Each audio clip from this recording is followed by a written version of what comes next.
유랑 걸식 끝에 교회 몽탄방으로. 1937년 9월에 나는 일본 도쿄 혼마치의 혼옷장수집 뒷방에서 태어났다고 한다.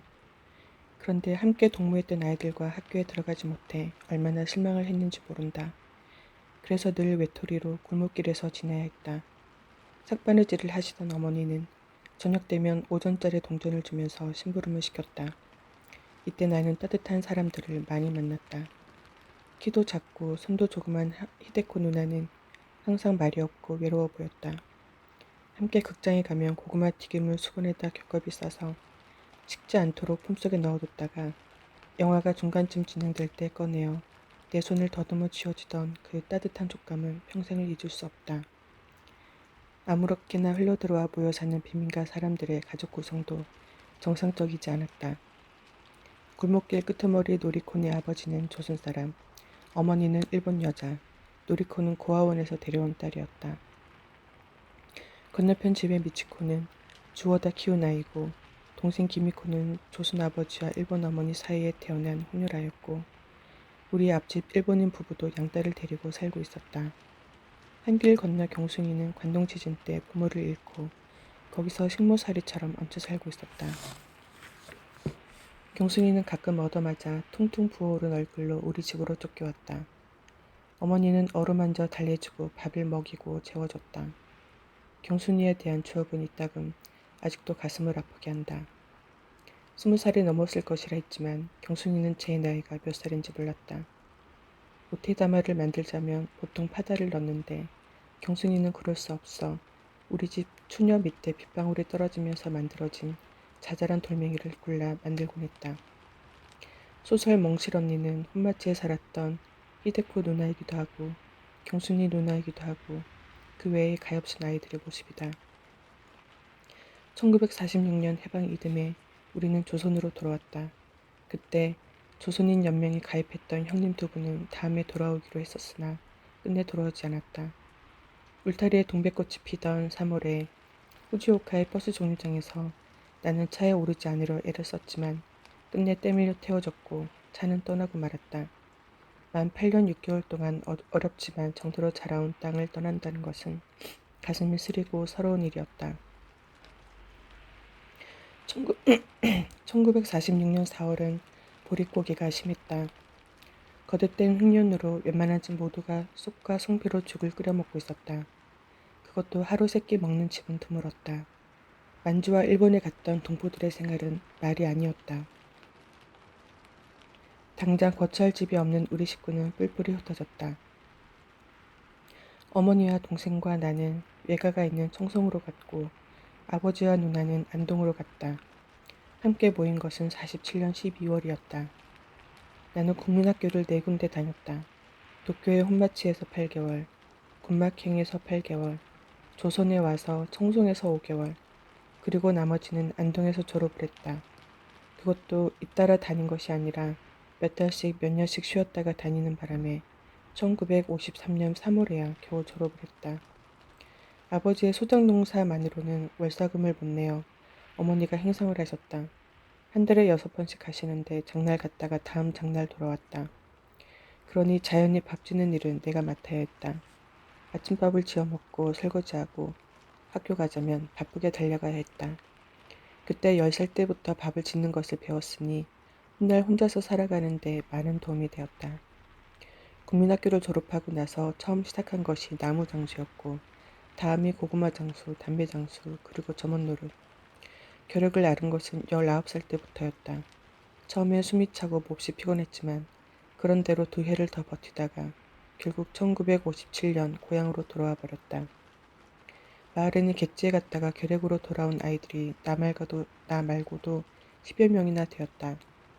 식모살이 갔던 성애와 철도기관사 조수로 일하던 태호, 산판에서 일하던 청수, 기덕이, 오기, 성란이. 우리는 이따금 나오는 항생제를 배급받기 위해 읍내 보건소를 찾아갔다. 그러나 허탕치고 돌아오는 날이 많았다. 약이 필요한 만큼 공급되지 않아서였다. 하나둘씩 차례로 죽어갔다. 17살의 기덕이는 빨간 피를 토하다 죽고 15살의 오기는 주일학교 동무들이 예배를 드리는 가운데 숨을 거두었다. 다 죽고 마지막 나 혼자만 남았다.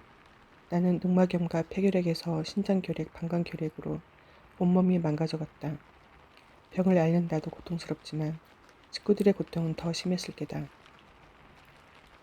어머니는 내가 아니었으면 좀 더 오래 사셨을 텐데 자식 병고안 하시느라 일찍 돌아가셨다. 어머니는 첫 아들을 장티푸스를 앓으면서 사산하시고 셋째는 17살 때 잃고 둘째와 넷째는 해방 이듬해 헤어진 뒤 결국 다시 만나보지 못하셨다. 그런 어머니는 1964년 가을에 세상을 뜨셨다. 몸져 누우시기 전날까지 병든 자식 걱정하며 헤어진 자식 기다리며 사셨다. 어머니가 돌아가시고 나자 나는 세상이 싫어졌다. 그래서 이 무렵 나는 동생을 결혼시켜야 하니 어디 좀 나갔다 오라는 아버지의 제안을 선뜻 받아들여 무작정 집을 나왔다.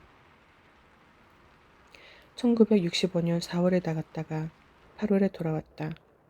그때 대구에서는 이윤복 군의 일기 저 하늘에도 슬픔이가 영화화되어 거리마다 극장 포스터가 나붙어 있었다. 나는 대구에서 김천으로, 상주로, 점촌, 문경, 예천으로 3개월을 떠돌아다녔다. 인생의 가장 밑바닥 생활인 걸식을 한 것이다. 그러나 그것 때문에 병 한 가지만 더 얻었다. 그때부터 앓기 시작한 부고한 결핵으로 온몸이 불덩어리처럼 열이 올랐다. 산길에 쓰러져 누워있다 보면 누군가가 지나다 보고 간첩으로 오해를 하기도 했다. 그 사이 아버지도 돌아가셨다. 이곳 교회 문간방에 들어가 살게 된 것은 1967년이었다. 전에 살던 집은 소작하던 농막이어서 비워주어야 했기 때문이다. 아버지 어머니는 한평생 당신들의 집이 없었다. 가엾은 분들이다. 서양으로 지어진 예배당 부속 건물의 토담집은 겨울엔 춥고 여름엔 더웠다. 외풍이 심해 겨울엔 귀에 동상에 걸렸다가 봄이 되면 낫곤 했다. 그래도 그 조그만 방은 글을 쓸 수 있고 아이들과 자주 만날 수 있는 장소였다. 여름에 소나기가 쏟아지면 창호지 문에 빗발이 쳐서 구멍이 뚫리고 개구리들이 그 구멍으로 뛰어들어와 꽥꽥 울었다. 겨울이면 아랫목에 승디들이 와서 이불 속에 들어와 잤다. 자다 보면 발가락을 깨물기도 하고 옷 속으로 비집고 겨드랑이까지 파고 들어오기도 했다. 처음 몇 번은 놀라기도 하고 귀찮기도 했지만 지내다 보니 그것들과 정이 들어버려 아예 발치에다 먹을 것을 놓아두고 기다렸다. 개구리든 생쥐든 메뚜기든 곰뱅이든 같은 햇빛 아래 같은 공기와 물을 마시며 고통도 슬픔도 겪으면서 살다 죽는 게 아닌가. 나는 그래서 황금덩이보다 강아지똥이 더 귀한 것을 알았고 외롭지 않게 되었다. 지금 우리 집엔 강아지 한 마리가 있는데 심성이 착해서 좋다. 이름을 뺑덕이라 지었더니 아이들이 왜 하필이면 뺑덕이라 하느냐고 하지만 나는 심청전에 나오는 뺑덕어미가 훨씬 인간적인 가엾은 여인이어서 좋기 때문이다. 예배당 문간방에서 16년 살다가 지금은 이곳 산 밑에 그 문간방과 비슷한 흑담집에서 산다. 사는 거야 어디서 살든 그것이 문제되는 것이 아니라 어떻게 사는가가 더 중요한 것이 아닐까. 식민지와 분단과 전쟁과 굶주림, 그 속에서도 과연 인간이 인간답게 살 수 있을까. 앞서간다는 선진국은 한층 더하다. 그들은 침략과 약탈과 파괴와 살인을 한 대가로 얻은 풍요를 누리는 천사처럼 보이는 악마일 따름이다. 우리 인간이 인간다워지기 위해서는 선진과 후진이 없어야 한다. 물론 우리나라의 경우 인위적으로 만들어진 분단도 하루속히 무너뜨려야 한다. 경제적 후진만으로 부끄러워할 이유가 없다. 기름진 고깃국을 먹은 뱃속과 보리밥 먹은 뱃속의 차이로 인간의 위아래가 구분 지어지는 것 자체가 부끄러운 것이다. 약탈과 살인으로 살찐 육체보다 성실하게 거둔 곡식으로 깨끗하게 살아가는 정신이야말로 참다운 인간의 길이 아닐까. 누가 이렇게 물었다. 장가는 못 가봤는가요? 예, 못 가봤습니다. 그럼 연애도 못 해봤나요? 연애는 수없이 했지요. 할아버지 할머니하고도 아이들하고도 강아지하고도 생쥐하고도 개구리하고도 개똥하고도